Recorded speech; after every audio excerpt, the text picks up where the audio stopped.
నమస్తే. MP news మన prime న్యూస్కు స్వాగతం. ఈరోజు పేపర్లోని న్యూస్ చూద్దాం. హైకోర్టు జడ్జి ఫోన్ పైన నిఘా. జస్టిస్ శరత్ వద్ద ప్రభుత్వ టీఆర్ఎస్ నేతల కేసులు ఉండడంతో ఆయన ఫోన్ ట్యాప్. ఎవరు చెప్తారు? భుజంగారావు చెప్తారు. అరెస్ట్ అయిన భుజంగారావు ఫోన్ ట్యాపింగ్ మళ్ళీ తెరపైకి వచ్చింది. ఫోన్ ట్యాపింగ్లో రేపు మాపు బడా బాబులు అంటే ముందు ఐఏఎస్ ఐపీఎస్లు అరెస్ట్ అయ్యేది మనం చూసినాం. ప్రతి ఒక్కరు ఫోన్ ట్యాపింగ్లో ప్రతి ఒక్కరు అరెస్ట్ అయితేనే ఉన్నారు. ఫోన్ ట్యాపింగ్ వ్యవహారం అనేది దేశానికి రాష్ట్రానికి సంబంధించిన వ్యవహారం. ప్రజలకు ఎంతో అవసరం ఇది గూఢాచార వ్యవస్థ చేసే పనులు అధికారం ఉన్నోళ్ళు ఇష్టం వచ్చినట్టు వాడుకొని అధికారాన్ని దుర్వినియోగం చేసి అది చిన్నదాని లెక్క. వాళ్ళు ఇంతకుముందు ఎంపీ ఎన్నికలలో మాట్లాడినప్పుడు ఏం మాట్లాడారు టీఆర్ఎస్ నాయకులు? అది చిన్నది లంగలకు ఎవరో తప్పని చెప్తే వాళ్ళది ఎవరో మేము ట్యాప్ చేసి తప్ప మాకేం అవసరం అని చెప్పేసి అన్నట్టుగా మాట్లాడాడు. కానీ వాళ్ళ వ్యవహారం మొత్తం చూస్తుంటే 10 సంవత్సరాల కాంచి ఇప్పుడు ఉప ఎన్నికల్లో కూడా ఇక్కడ మునుగోడు ఉప ఎన్నికల్లో కూడా వీళ్ళు ఫోన్ ట్యాపింగ్ చేసే గెలిచిల్లట. రియల్ ఎస్టేట్ శ్రీధర్రావు దగ్గర మునుగోడు ఎన్నికలకు ముందు 13 కోట్ల రూపాయలు వసూలు చేసిన వార్త మనం చూడొచ్చు. ఏదైనా కూడా ఫోన్ ట్యాపింగ్ తోటి వాళ్ళ వీక్నెస్ పైన తెలుసుకొని వాళ్ళ బెదిరేయడం, నయాన్నో భయాన్నో బెదిరిస్తే వాళ్ళ డబ్బులు పంపేయడం, దొంగచాటున గెలవడం, ఇదంతా 10 సంవత్సరాలు నడిచిన కథ. అధికారం పోయేసరికి ఒక్కొక్కడు విలువలోకి వస్తుంది. రోజుకి ఆ ఫోన్ ట్యాపింగ్ వ్యవహారం ఇంకా పెద్ద బడబాబులు అంటే ఇప్పుడు రాజకీయ నాయకులు అరెస్ట్ అయ్యే అవకాశం ఉంది. ముందు కేసీఆర్ కానీ కేటీఆర్ కానీ అరెస్ట్ అయినా కూడా ఆశ్చర్యపోవాల్సిన పని లేదు. ఎందుకంటే వాళ్ళు చెప్తారే మేము చేసాం అన్నట్టుగా ఇప్పుడు అరెస్ట్ అయిన వాళ్ళందరూ అంటే ఎవరు సీఎం వాళ్ళు చెప్తారే మేము చేసినది తప్ప మేము చేస్తాం మాకేం అవసరం అన్నట్టుగా మాట్లాడతారు. రేపో మాపో ఆధారాన్ని దొరకగానే వాళ్ళని కూడా లోపలేసే కథ కనబడుతుంది మనకు. రాష్ట్ర సింహంలో మార్పులు. రాష్ట్ర సింహంలో మార్పులు చేస్తే ఊరుకోం.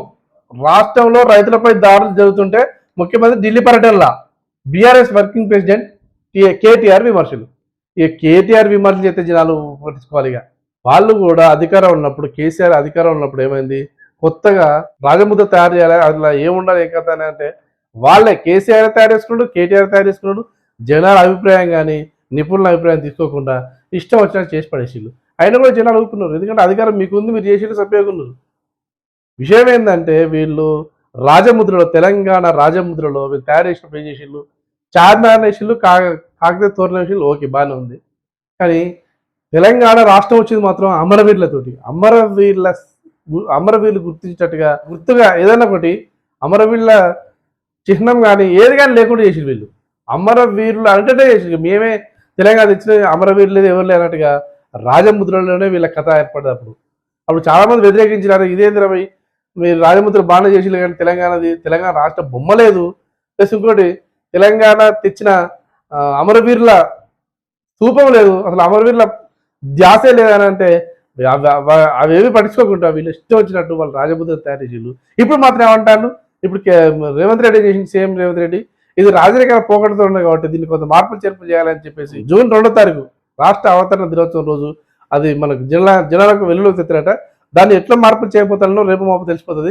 మార్పులు చేస్తే మాత్రం మీ ఊరికాడ ఎవరు చెప్తారు?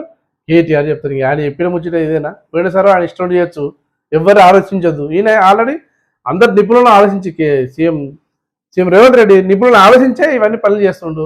కాకపోతే రాజకీయ పోకట్ లేకుండా ఎట్లుండాలి ఏం కథ రాజముద్ర అనేది మార్పులు చెర్పులు చేస్తాను. అది జూన్ 2వ తారీఖు మనకు అందుబాటులో వస్తున్న మాట మనం చూడొచ్చు. ఇంకో విషయం ఏమంటాడు కేటీఆర్, రైతులపై జాగ్రత్త జరుగుతుంటే ఢిల్లీకి ముఖ్యమంత్రి అంటాడు. ముఖ్యమంత్రికి ఢిల్లీ కాదు అమెరికా కూడా పని ఉంటుంది. పనుంటే పోతారు, ఢిల్లీ పోతారు అన్నట్టుగా మాట్లాడితే ఎట్లా అన్నట్టు. ఇంతకుముందు అధికారం చేసిన వాళ్ళు, ఇంత మంత్రిగా చేసినోడు ఈయన కూడా లండన్ అమెరికా పోయింది. మరి అప్పుడు ఎందుకు మీరు అన్నారు ఎవరు జనాలు? నీ ఇష్టం వచ్చిన అలా ఎంజాయ్ చేస్తుంది. నేను ఇప్పుడు ముఖ్యమంత్రి ఎంజాయ్ చేయడం పోలేదే. ముఖ్యమంత్రి రాష్ట్ర పని మీదనే రాష్ట్రంలో 2వ తారీఖు రాష్ట్ర అవతరణ దినోత్సవం ఉంది కాబట్టి సోనియాను ఇన్వైట్ చేయడానికి పోయిండు. అది పోతే కూడా ఎందుకు పోయినాం? రైతులకు ఇబ్బంది పడుతుంటే రైతులపై దాడి జరుగుతాడు. ఎక్కడ జరుగుతుంది చూపించు. లేనిపోయి నేను క్రియేట్ చేసి జనాలను పరిశీలించి తప్ప కేటీఆర్ చేసే పని వేరే లేదు. కేసీఆర్ను విచారించాలి, ఆయనకు లైవ్ డిటెక్టివ్ పరీక్షలు చేయాలి. అప్పుడే కాళేశ్వరం విషయాలు బయటకు వస్తాయి. కాళేశ్వరం విషయాలు గత 6 నెలల నుంచి ఇదిగో తోక అదిగో పులు అంటట్టుగానే వస్తుంది తప్ప ఎవరు సరైన నిజాలు చెప్పట్లేదు. అసలు ఏం జరిగింది ఏం కాదు తెలియాలంటే ఫస్ట్ కేసీఆర్ను విచారించాలి. కేసీఆర్ చెప్పపోతే ఏమన్నా ఆయన ఆల్రెడీ ఏజ్ అయిపోయింది కాబట్టి ఆయన చెప్పరాకపోతే ఏం చేయాలి? ఆయనకు లైవ్ డిటెక్టివ్ పరీక్షలు చేయించాలి. చేయడం వల్ల ఆయన కూడా ఈ కాళేశ్వరం ప్రాజెక్టు, మేడిగడ్డ, అన్నారం ఈ 3 బ్యారేజ్ల విషయాలు కుంభకోణం జరిగింది పెద్దది. అది తెలియాలంటే ఆయనకు ఆ పరీక్షలు చేస్తేనే దాని గురించి చెప్తారు తప్ప ఇది ఇట్టే కొనసాగుతుంది తప్ప ఏం లేదు అని చెప్పేసి ఎవరు చెప్తుండ్రు? సీఎం రేవంత్ రెడ్డి చెప్తుండు.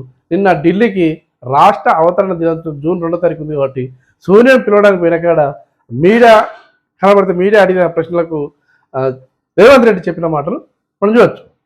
బీర్లకు బార్లా నిజమే, కొత్త బీర్లు రాష్ట్రంలో కొత్త బీర్లు వచ్చినాయి. సోమ్ డిస్టిలరీ అనే సంస్థ బీర్లను తయారు చేసి బీర్లను రాష్ట్రానికి కొత్త బ్రాండ్లు పంపుతా అని చెప్పేసి అది నిన్న ప్రభుత్వంతో అనుమతి తీసుకుందని చెప్పేసి సోమ్ డిస్టిలరీ అనే సంస్థ కొత్త బీర్లను తయారు చేసి అనుమతితోటే తెలంగాణ పంపిస్తామని చెప్పేసి అంటే జూపల్లి కృష్ణరావు అసలు అనుమతులు లేవు అని చెప్పేసి అన్నాడు.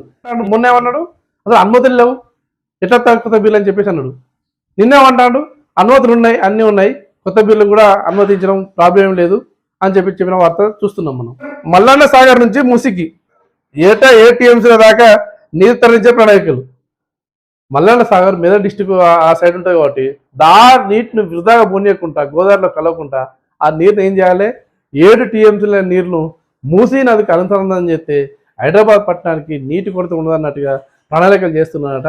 మూసీ నది అంటే మళ్ళీ ఎక్కడ పోయాలి? మూసీ నది నీరు హిమాయత్ సాగర్ నుంచి ఉస్మాన్ సాగర్ నుంచి గేట్లెత్తిన వస్తాయి కాబట్టి ఈ మల్లన్న సాగర్ నీళ్లను హిమాయత్ సాగర్ ఉస్మాన్ సాగర్ రిజర్వాయర్లోకి మళ్లించి 7 టీఎంసీ నీళ్లను రిజర్వ్ చేసుకుని అంటే ప్రాజెక్టులకు పంపించి హైదరాబాద్ పట్టణానికి నీటి కొరత ఉన్నట్టుగా ప్రణాళిక తయారు చేస్తున్నట్టుగా మనం అర్థం చూడొచ్చు. శిశుపావులు అంగట్లో సరుకుగా నెలల వయసు బిడ్డలు. ఢిల్లీ ముంబైలో చిన్న పిల్లలను అమ్మేసే ముఠ గుట్టు రట్టయింది. చిన్నపిల్లలను దొంగిలించేసి ఒక ముఠ, అంతరాష్ట్ర ముఠ పిల్లలు లేని వాళ్ళకు 5 లక్షలకు ఒక శిశువు చొప్పున అమ్ముతుందట. పోలీసులు 30 మందిని అరెస్ట్ చేసిన వార్త మనం చూడొచ్చు. ఇవి 20 వార్తలు.